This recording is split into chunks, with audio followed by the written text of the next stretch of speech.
നമസ്കാരം. ഇന്ത്യയിലെ ക്രിമിനൽ നീതിന്യായ വ്യവസ്ഥയെക്കുറിച്ചാണ് നമ്മൾ ഇന്ന് കുറച്ചുകൂടി ആഴത്തിൽ സംസാരിക്കാൻ പോകുന്നത്. നിങ്ങൾ പങ്കുവെച്ച ഈ പഠനരേഖകൾ കണ്ടാൽ ഒരു നിയമപുസ്തകം പോലെയൊക്കെ തോന്നും. പക്ഷെ നമുക്കിത് വളരെ ലളിതമായി മനസ്സിലാക്കാൻ ശ്രമിക്കാം, അല്ലേ? തീർച്ചയായും. നിയമം എന്ന് കേൾക്കുമ്പോൾ തന്നെ ഒരു പേടിയാണ് പലർക്കും. എന്നാൽ ഇത് നമ്മളെല്ലാവരും അറിഞ്ഞിരിക്കേണ്ട ഒന്നാണ്. അതെ. അതുകൊണ്ട് നമുക്ക് ഇന്നത്തെ ഈ ചർച്ചയെ ഒരു യാത്രയായി കാണാം. ഒരു സാങ്കല്പിക ഗ്രാമത്തിൽ ഒരു മോഷണം നടക്കുന്നു എന്ന് വെറുതെ കരുതുക. ആ പരാതി ഒരു കടലാസിൽ നിന്ന് തുടങ്ങി പോലീസ് സ്റ്റേഷൻ, കോടതി, അവസാനം ജയില് വരെ എത്തുമ്പോൾ എന്തൊക്കെ സംഭവിക്കുന്നു? ആ യാത്രയുടെ ഓരോ ഘട്ടത്തിലും ആരൊക്കെയാണ് ഉത്തരവാദികൾ എന്ന് നമുക്ക് നോക്കാം. അപ്പോ ആദ്യത്തെ ചോദ്യം, ഈ വ്യവസ്ഥയുടെ എല്ലാം അടിസ്ഥാനം എന്താണ്? ഈ രേഖയിൽ ഉത്തരവാദിത്തം അഥവാ അക്കൗണ്ടബിലിറ്റി എന്ന വാക്ക് ആവർത്തിച്ചു പറയുന്നുണ്ട്. എന്താണത്? വളരെ നല്ലൊരു തുടക്കമാണത്.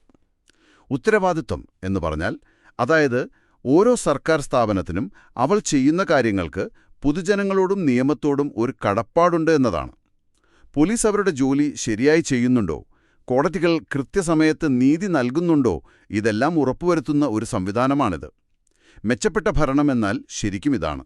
പക്ഷേ യാഥാർത്ഥ്യം അതാണോ? കേസുകൾ വർഷങ്ങളോളം നീണ്ടുപോകുന്നതിനെക്കുറിച്ചും ആളുകൾക്ക് ഈ സിസ്റ്റത്തിലുള്ള വിശ്വാസം കുറയുന്നതിനെക്കുറിച്ചുമൊക്കെ നമ്മൾ ഒരുപാട് കേൾക്കാറുണ്ടല്ലോ. നിങ്ങൾ പറഞ്ഞത് വളരെ ശരിയാണ്. അതൊരു വലിയ വെല്ലുവിളി തന്നെയാണ്. ഈ പഠനരേഖയിൽ തന്നെ പറയുന്നുണ്ട്, ചില കേസുകൾ തീർപ്പാകാൻ 15 അതിലധികമോ വർഷങ്ങൾ എടുക്കുന്നു എന്ന്. പിന്നെ സൈബർ ക്രൈം പോലുള്ള പുതിയ കുറ്റകൃത്യങ്ങൾ വരുന്നതോടെ പോലീസിന്റെയും കോടതിയുടെയും ജോലിഭാരം കൂടുകയാണ്. ഈയൊരു സാഹചര്യത്തിലാണ് ഓരോ സ്ഥാപനവും എത്രത്തോളം ഉത്തരവാദിത്വത്തോടെ പ്രവർത്തിക്കുന്നു എന്നത് പ്രധാനമാകുന്നത്. ശരി. അപ്പോൾ നമ്മുടെ യാത്ര തുടങ്ങാം. ഒരു കുറ്റകൃത്യം നടന്നാൽ ആദ്യത്തെ പടി നിയമം എന്താണെന്ന് അറിയുകയാണല്ലോ. ഈ നിയമങ്ങൾ എവിടെ നിന്നാണ് വരുന്നത്? നിയമങ്ങൾ വരുന്നത് നമ്മുടെ നിയമനിർമ്മാണ സഭകളിൽ നിന്നാണ്. അതായത് പാർലമെന്റിൽ നിന്നും സംസ്ഥാന നിയമസഭകളിൽ നിന്നും. അവരുണ്ടാക്കുന്ന നിയമങ്ങളാണ് ഇന്ത്യൻ പീനൽ കോഡ്, നമ്മൾ IPC എന്ന് പറയും, പിന്നെ ക്രിമിനൽ പ്രൊസീജിയർ കോഡ് അഥവാ CRPC എന്നിവയൊക്കെ. ഈ IPC, CRPC എന്നൊക്കെ നമ്മൾ സിനിമയിലൊക്കെ ഒരുപാട് കേട്ടിട്ടുണ്ട്. എന്താണ് ഇവ തമ്മിലുള്ള വ്യത്യാസം? ഇതൊരു കൗതുകമുള്ള കാര്യമാണ്. നിയമപുസ്തകത്തിൽ മോഷണം ഒരു കുറ്റമാണ് എന്ന് എഴുതിവെച്ചാൽ മാത്രം മതിയോ? പോരാ. ഒരാളെ മോഷ്ടിച്ചാൽ പോലീസ് എന്ത് ചെയ്യണം, എങ്ങനെ അറസ്റ്റ് ചെയ്യണം, കോടതിയിൽ എങ്ങനെ വിചാരണ ചെയ്യണമെന്നെല്ലാം കൃത്യമായി പറയണ്ടേ? വേണം. അല്ലെങ്കിൽ ഓരോരുത്തരും ഓരോ രീതിയിൽ ചെയ്യില്ലേ? അതെ. അപ്പോ ആദ്യത്തേതിനെ, അതായത് എന്താണ് കുറ്റമെന്ന് നിർവചിക്കുന്ന നിയമങ്ങളെയാണ് നമ്മൾ സബ്സ്റ്റാൻറ്റീവ് നിയമം എന്ന് വിളിക്കുന്നത്. ഇന്ത്യൻ ശിക്ഷാ നിയമം ഇതിന് ഏറ്റവും നല്ല ഉദാഹരണമാണ്.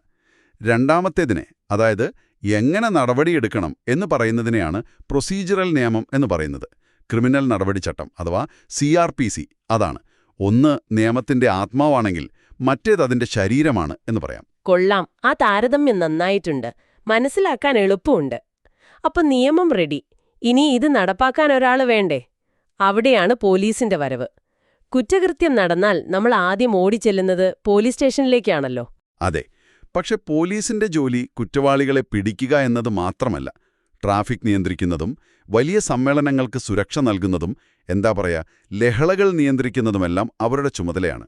ഈ പഠനരേഖയിൽ പോലീസുമായി ബന്ധപ്പെട്ട് സാധാരണക്കാരായ നിങ്ങൾക്ക് ഉപകാരപ്പെടുന്ന ചില കാര്യങ്ങൾ എടുത്തു പറയുന്നുണ്ട്.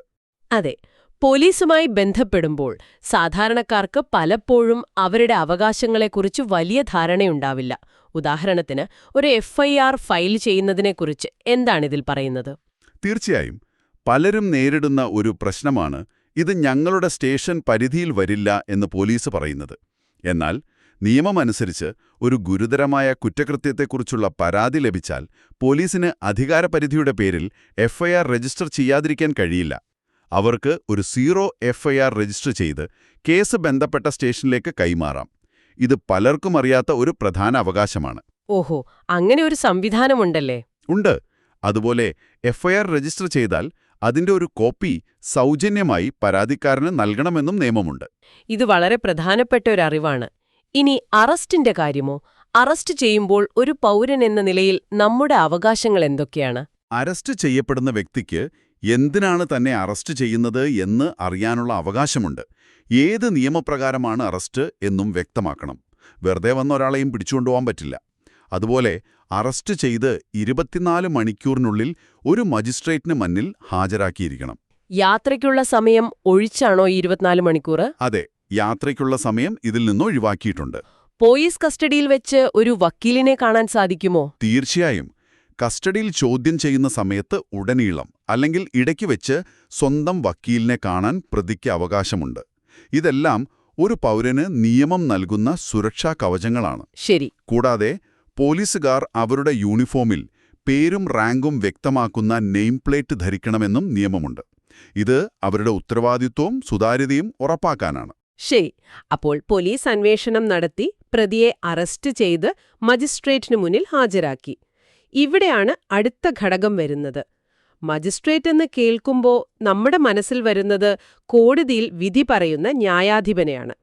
എന്നാൽ നമ്മുടെ കളക്ടർക്കും തഹസിൽദാർക്കുമൊക്കെ മജിസ്ട്രേറ്റിന്റെ അധികാരങ്ങളുണ്ട് എന്ന് ഈ രേഖയിൽ പറയുന്നു. അതെങ്ങനെയാണ്? നല്ല ചോദ്യമാണ്. നമ്മൾ 2 തരം മജിസ്ട്രേറ്റുമാരെക്കുറിച്ച് മനസ്സിലാക്കണം. കോടതിയിലിരിക്കുന്നത് ജുഡീഷ്യൽ മജിസ്ട്രേറ്റ്. എന്നാൽ കളക്ടർ, തഹസിൽദാർ പോലുള്ള ഭരണവിഭാഗത്തിലുള്ള ഉദ്യോഗസ്ഥരെ എക്സിക്യൂട്ടീവ് മജിസ്ട്രേറ്റുമാർ എന്ന് പറയും. ഇവരുടെ പ്രധാന ജോലി ക്രമസമാധാന പാലനമാണ്. ഒരു ഉദാഹരണം പറയാമോ? പറയാം. ഒരു നാട്ടിൽ പെട്ടെന്നൊരു ലഹളയോ സംഘർഷമോ ഉണ്ടായാൽ കോടതി കൂടാനും വിധി പറയാനും കാത്തുനിൽക്കാൻ പറ്റുമോ? ഇല്ല, പറ്റില്ല. 144 അഥവാ നിരോധനാജ്ഞ ഇടുന്നതുപോലുള്ള അടിയന്തര തീരുമാനങ്ങൾ എടുക്കുന്നത് ഇവരാണ്. ഓക്കെ. അതുപോലെ അസ്വാഭാവിക മരണങ്ങൾ നടക്കുമ്പോൾ ഇൻക്വസ്റ്റ് തയ്യാറാക്കുന്നതും ഇവരുടെ അധികാരപരിധിയിൽ വരും. അപ്പോൾ ഈ എക്സിക്യൂട്ടീവ് മജിസ്ട്രേറ്റുമാർ ക്രമസമാധാനത്തിന്റെ ആദ്യഘട്ടം കൈകാര്യം ചെയ്യുന്നു. എന്നാൽ ഒരു കേസിന്റെ വിധി പറയാനും ഒരാൾ കുറ്റക്കാരനാണോ അല്ലയോ എന്ന് തീരുമാനിക്കാനും നമുക്ക് ശരിയായ കോടതികൾ തന്നെ വേണ്ടേ? കൃത്യമായി. അവിടെയാണ് ജുഡീഷ്യറിയുടെ ഉത്തരവാദിത്വം വരുന്നത്. അതാണ് നമ്മുടെ ക്രിമിനൽ കോടതികളുടെ റോൾ. അതെ, പക്ഷപാതരഹിതവും നീതിയുക്തവുമായ വിചാരണ ഉറപ്പാക്കുക എന്നതാണ് അവരുടെ പ്രധാന കർത്തവ്യം. ഒരു ജഡ്ജിയുടെ വിധി ഒരാളുടെ ജീവിതത്തെ തന്നെ മാറ്റിമറിക്കാം. അതുകൊണ്ട് അതൊരു വലിയ ഉത്തരവാദിത്തമാണ്. ഇന്ത്യയിൽ സുപ്രീം കോടതി തലപ്പത്തുള്ള ഒരു ഏകീകൃത നീതിന്യായ സംവിധാനമാണ് നമുക്കുള്ളത്. ഈ രേഖയിൽ പറയുന്നത് കോടതികൾ കേവലം വിധി പറയുക മാത്രമല്ല, സമൂഹത്തിലെ പല വിഷയങ്ങളിലും സജീവമായി ഇടപെടാറുണ്ടെന്നാണ്. അതെ, പൊതുതാൽപര്യ ഹർജികളിലൂടെ, അതായത് പബ്ലിക് ഇൻട്രസ്റ്റ് ലിറ്റിഗേഷൻ, മനുഷ്യാവകാശം, പരിസ്ഥിതി സംരക്ഷണം, ഉപഭോക്തൃ തുടങ്ങിയ ഒരുപാട് വിഷയങ്ങളിൽ കോടതികൾ ഇടപെട്ടിട്ടുണ്ട്. കസ്റ്റഡി മരണങ്ങൾ, അനധികൃത തടങ്കൽ, ജയിലുകളിലെ മോശം സാഹചര്യങ്ങൾ എന്നിവയിലൊക്കെ കോടതികളുടെ ഇടപെടൽ വലിയ മാറ്റങ്ങൾ കൊണ്ടുവന്നിട്ടുണ്ട്.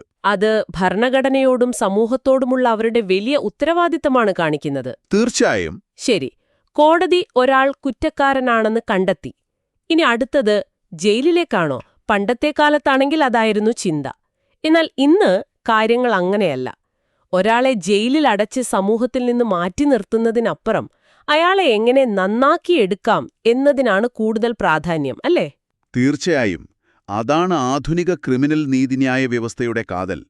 ജയിലുകളുടെ ലക്ഷ്യം 2ഉണ്ട്. 1. സമൂഹത്തെ അപകടകാരികളായ കുറ്റവാളികളിൽ നിന്ന് സംരക്ഷിക്കുക. 2. ആ കുറ്റവാളികളെ തിരുത്തി നല്ല പൗരന്മാരായി സമൂഹത്തിലേക്ക് തിരിച്ചുകൊണ്ടുവരാൻ സഹായിക്കുക. ഈ പഠനരേഖയിൽ ഇതിനെക്കുറിച്ച് 3 സമീപനങ്ങൾ പറയുന്നുണ്ട്. എന്തൊക്കെയാണവ? 1. ശിക്ഷാപരമായ സമീപനം. അതായത് കുറ്റം ചെയ്തവർ അപകടകാരികളാണ്, അവർക്ക് കഠിനമായ ശിക്ഷ നൽകണം എന്ന ചിന്ത. 2. ചികിത്സാപരമായ സമീപനം. ഇത് കുറ്റവാളികളെ സാഹചര്യങ്ങളുടെ ഇരകളായി കാണുന്നു. അവർക്ക് മാനസികമായ പിന്തുണയും ചികിത്സയും നൽകി മാറ്റിയെടുക്കാമെന്ന് വിശ്വസിക്കുന്നു. ഓക്കെ. 3. പ്രതിരോധപരമായ സമീപനം. ഇത് കുറ്റകൃത്യങ്ങളിലേക്ക് നയിക്കുന്ന സാമൂഹിക സാഹചര്യങ്ങളെ തന്നെ ഇല്ലാതാക്കാൻ ശ്രമിക്കുന്നു. ദാരിദ്ര്യം, വിദ്യാഭ്യാസക്കുറവ് പോലുള്ളവ. ഈ ചികിത്സാപരമായ സമീപനത്തിന്റെ ഭാഗമായിരിക്കുമല്ലോ പ്രൊബേഷൻ, പരോൾ എന്നൊക്കെ പറയുന്നത്. എന്താണ് ഇവ തമ്മിലുള്ള വ്യത്യാസം? അതെ, പ്രൊബേഷൻ എന്ന് പറഞ്ഞാൽ ആദ്യമായി കുറ്റം ചെയ്യുന്നവർക്കോ ചെറിയ കുറ്റങ്ങൾ ചെയ്തവർക്കോ ജയിൽ ശിക്ഷയ്ക്ക് പകരം കോടതിയുടെ മേൽനോട്ടത്തിൽ സമൂഹത്തിൽ ജീവിച്ച് സ്വയം തിരുത്താനുള്ള ഒരു അവസരം നൽകുന്നതാണ്. ഒരു പ്രൊബേഷൻ ഓഫീസർ അവരുടെ കാര്യങ്ങൾ നിരീക്ഷിക്കും. അപ്പോൾ പരോളോ? അത് വ്യത്യാസമുണ്ടോ? പരോൾ അങ്ങനെയല്ല. അത് ജയിൽ ശിക്ഷ അനുഭവിക്കുന്ന ഒരാൾക്ക് നല്ല നടപ്പിന്റെ അടിസ്ഥാനത്തിൽ ശിക്ഷാകാലാവധി തീരും മുൻപ് താൽക്കാലികമായി പുറത്തിറങ്ങാനുള്ള അനുമതിയാണ്. അവർ നിയമപരമായി ജയിൽ കസ്റ്റഡിയിൽ തന്നെയായിരിക്കും. കുടുംബാംഗങ്ങളെ കാണാനും സമൂഹവുമായി വീണ്ടും ബന്ധം സ്ഥാപിക്കാനുമൊക്കെ ഇത് സഹായിക്കും. കുട്ടികളുടെ കാര്യം വരുമ്പോൾ നിയമത്തിന്റെ കാഴ്ചപ്പാട് തന്നെ മാറും എന്ന് കേട്ടിട്ടുണ്ട്.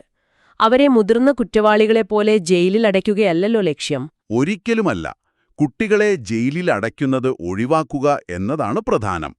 അവർക്ക് വേണ്ടത് ശിക്ഷയല്ല, മറിച്ച് സംരക്ഷണവും ശരിയായ മാർഗനിർദ്ദേശവുമാണ്. അതുകൊണ്ട് അവർക്കായി പ്രത്യേക സ്ഥാപനങ്ങളുണ്ട്. ഈ രേഖയിൽ ഒബ്സർവേഷൻ ഹോം, സ്പെഷ്യൽ ഹോം എന്നൊക്കെ കുറേ പേരുകൾ പറയുന്നുണ്ട്. അതൊന്ന് ലളിതമായി വിശദീകരിക്കാമോ? തീർച്ചയായും. ഒരു കുറ്റകൃത്യത്തിൽ സംശയിക്കപ്പെടുന്ന കുട്ടിയെ കേസിന്റെ വിചാരണ തീരുന്നതുവരെ സംരക്ഷിക്കാനുള്ള ഒരു താൽക്കാലിക ഇടമാണ് ഒബ്സർവേഷൻ ഹോം. ഇനി കുട്ടി കുറ്റം ചെയ്തു എന്ന് കണ്ടെത്തിയാൽ അവരെ ദീർഘകാലത്തേക്ക് സംരക്ഷിക്കാനും വിദ്യാഭ്യാസം, തൊഴിൽ പരിശീലനം എന്നിവ നൽകി നന്നാക്കിയെടുക്കാനുമുള്ള സ്ഥലമാണ് സ്പെഷ്യൽ ഹോം. കൂട്ടത്തിൽ ബോർസ്റ്റൽ സ്കൂൾ എന്നൊരു പേരും കാണുന്നു. പേര് കേട്ടിട്ട് അതൊരു സ്കൂള് പോലെ തോന്നുന്നു. എന്താണ് ഈ സംവിധാനം? ബോർസ്റ്റൽ സ്കൂളുകൾ എന്നത് കൗമാരക്കാരായ കുറ്റവാളികൾക്ക്, പ്രത്യേകിച്ചും 16നും 21നും ഇടയിൽ പ്രായമുള്ളവർക്ക് ദീർഘകാല ചികിത്സയും തൊഴിൽ പരിശീലനവും നൽകാനുള്ള സ്ഥാപനങ്ങളാണ്.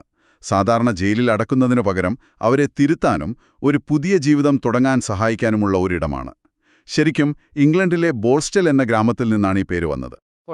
അപ്പോൾ നമ്മൾ നിയമമുണ്ടാക്കുന്ന ഇടം മുതൽ അത് നടപ്പാക്കുന്ന പോലീസ്, വിധി പറയുന്ന കോടതികൾ, അവസാനം ആളുകളെ തിരുത്തുന്ന ജയിലുകൾ വരെ എത്തി. ഈ ചങ്ങലയിലെ ഒരുവിധം എല്ലാ കണ്ണികളെക്കുറിച്ചും നമ്മൾ സംസാരിച്ചു. പക്ഷെ ഇതിൽ ഏറ്റവും പ്രധാനപ്പെട്ട ഒരു കണ്ണി ഇനിയും ബാക്കിയില്ലേ? നമ്മൾ, അതായത് പൊതുജനങ്ങൾ. അതെ, അതാണ് ഈ സംവിധാനത്തിന്റെ അടിത്തറ. പൊതുജനങ്ങളുടെ സഹകരണമില്ലാതെ പോലീസിനോ കോടതിക്കോ ഒന്നും ചെയ്യാനാകില്ല. പല കേസുകളും തെളിയാതെ പോകുന്നത് സാക്ഷികൾ കൂറുമാറുന്നതുകൊണ്ടോ അല്ലെങ്കിൽ സാക്ഷി പറയാൻ ആളുകൾ മടിക്കുന്നതുകൊണ്ടുമാണെന്ന് ഈ രേഖ വ്യക്തമായി പറയുന്നുണ്ട്. കോടതി കയറി ഇറങ്ങാനുള്ള ബുദ്ധിമുട്ടോർത്ത് പലരും ഒഴിഞ്ഞുമാറുമല്ലേ? അതെ, അതുതന്നെ. ഒരു പൗരൻ എന്ന നിലയിൽ നമുക്ക് നിയമപരമായ ചില കടമകളുണ്ടെന്നും ഇതിൽ പറയുന്നുണ്ടല്ലോ. ഉണ്ട്. ഉദാഹരണത്തിന്, ഒരു പോലീസ് ഉദ്യോഗസ്ഥൻ നിയമപരമായ ഒരു ജോലി ചെയ്യുമ്പോൾ, ഒരു അറസ്റ്റ് പോലുള്ളവ, അവരെ സഹായിക്കാൻ നമ്മൾ ബാധ്യസ്ഥരാണ്. അതുപോലെ ഒരു കുറ്റകൃത്യം നടക്കാൻ പോകുന്നു എന്നോ നടന്നു എന്നോ അറിവ് കിട്ടിയാൽ അത് അടുത്തുള്ള പോലീസിനെയോ മജിസ്ട്രേറ്റിനെയോ അറിയിക്കേണ്ടത് ഒരു പൗരന്റെ നിയമപരമായ കടമയാണ്. ഒരു മിനിറ്റ്, നിങ്ങൾ പറഞ്ഞത് ശരിയാണെങ്കിൽ എന്റെ കൺമുന്നിൽ വെച്ച് ഒരാൾ ഗുരുതരമായൊരു കുറ്റം ചെയ്താൽ എനിക്ക് അയാളെ പിടിക്കാൻ നിയമപരമായി അധികാരമുണ്ടെന്നാണോ? ഇത് സിനിമയിലൊക്കെ കാണുന്ന പോലെയുണ്ടല്ലോ. സാധാരണക്കാർക്ക് ഇങ്ങനെ ഒരു അധികാരമുണ്ടെന്ന് എത്ര പേർക്ക് അറിയാമായിരിക്കും? അത് സത്യമാണ്. ജാമ്യമില്ലാത്തതും പോലീസിന് നേരിട്ട് കേസെടുക്കാവുന്നതുമായ ഒരു കുറ്റം നിങ്ങളുടെ മുന്നിൽ വെച്ചൊരാൾ ചെയ്താൽ ഒരു സാധാരണ പൗരന് അയാളെ പിടികൂടി പോലീസിലേൽപ്പിക്കാൻ നിയമം അധികാരം നൽകുന്നുണ്ട്. കാരണം നിയമവാഴ്ച നിലനിർത്തുകയെന്നത് പോലീസിന്റെ മാത്രം ഉത്തരവാദിത്വമല്ല, അത് സമൂഹത്തിന്റെ കൂട്ടുത്തരവാദിത്വമാണ്. ശരിയാണ്. ഈ സംവിധാനം തനിയെ പ്രവർത്തിക്കില്ല. അതിന്റെ ഓരോ ഘട്ടത്തിലും നമ്മുടെയെല്ലാം സഹായം ആവശ്യമാണ്. അപ്പോ ഇന്ന് നമ്മളൊരു വലിയ യാത്ര തന്നെയാണ് നടത്തിയത്. നിയമനിർമ്മാണ സഭകളുണ്ടാക്കുന്ന നിയമങ്ങളിൽ തുടങ്ങി പോലീസ്, മജിസ്ട്രേറ്റുമാർ, കോടതികൾ എന്നിവയിലൂടെ കടന്നുപോയി. അവസാനം ജയിലുകളിലെയും മറ്റ് സ്ഥാപനങ്ങളിലെയും പരിഷ്കരണ ശ്രമങ്ങൾ വരെ നമ്മൾ കണ്ടു. ഈ മുഴുവൻ സംവിധാനവും ഒരു ചങ്ങല പോലെയാണ്. ഉത്തരവാദിത്തമാണ് അതിലെ ഓരോ കണ്ണിയെയും ഒരുമിച്ച് നിർത്തുന്നത്. നിയമം നിർമ്മിക്കുന്നവർ മുതൽ അത് നടപ്പിലാക്കുന്ന പോലീസ്, വിധി പറയുന്ന കോടതി, കുറ്റവാളികളെ തിരുത്തുന്ന ജയിലുകൾ, അവസാനം നമ്മൾ, പൊതുജനങ്ങൾ വരെ. ഓരോ ഘടകത്തിനും നീതി എന്നത് കേവലം ഒരു ആശയം മാത്രമല്ല, അതൊരു യാഥാർത്ഥ്യമാക്കുന്നതിൽ വ്യക്തമായ പങ്കുണ്ട്. ഈ ചർച്ച അവസാനിപ്പിക്കുമ്പോൾ നിങ്ങൾക്ക് ചിന്തിക്കാൻ ഒരു ചോദ്യം തരാം. ഈ പഠനരേഖ പൊതുജനങ്ങളുടെ നിയമപരമായ കടമകളെക്കുറിച്ച് പറയുന്നു. എന്നാൽ ആ കടമകൾക്കപ്പുറം കുറ്റകൃത്യങ്ങൾ തടയുന്നതിലും വഴിതെറ്റിപ്പോയവരെ വീണ്ടും സമൂഹത്തിന്റെ ഭാഗമാക്കുന്നതിലും ഒരു സമൂഹത്തിന് എന്ത് ധാർമ്മിക ഉത്തരവാദിത്തമാണുള്ളത്? ശിക്ഷയുടെ ആവശ്യകതയും പരിഷ്കരണത്തിന്റെ പ്രത്യാശയും ഒരു സമൂഹം എങ്ങനെയാണ് ഒരുപോലെ മുന്നോട്ടു കൊണ്ടുപോകേണ്ടത്?